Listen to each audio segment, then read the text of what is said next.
Nii et show, etendus peab jätkuma. Boikottidest hoolimata, räägi meile rohkem sellest, mis laval ja lava taga toimub. Ma arvan, et Christopher tegi head tööd, rääkides sellest, mis laval toimub.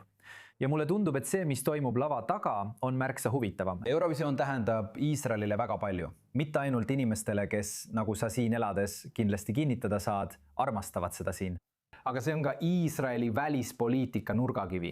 Nad kasutavad Eurovisiooni lakmuspaberina, et näha, kuidas avalikkus Iisraeli näed. Ja viimaste aastate jooksul on nad saatnud laule, mis peegeldavad Iisraeli just sellel hetkel. Nad saatsid 2024 aastal laulu Hurricane, mis rääkis sisuliselt 7. oktoobrist, kuigi mitte otsesõnu. Ja siis saatsid nad Yuval Rafaeli, Nova massimõrva ellujääja.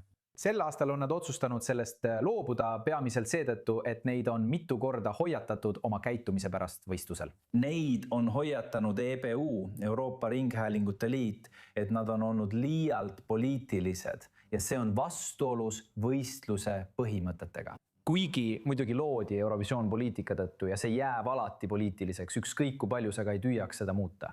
Aga sel aastal on nad saatnud võistlusele laulu, mis on natuke teistsugune. Ja selle tulemusena olen ma sel aastal võrreldes eelmise aastaga märganud üht asja.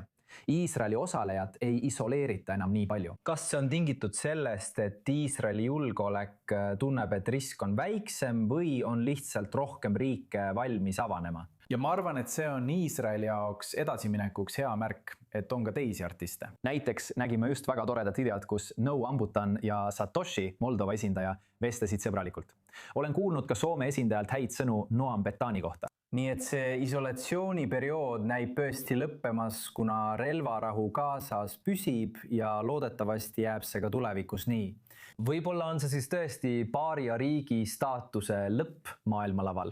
Ja see oleks Iisraelile väga kasulik nii riigile endale kui ka, nagu ma ütlesin, tema välispoliitikale. Väga lühidalt panen sind nüüd raskesse olukorda, sest sa oled esinemisi näinud. Kes võidab?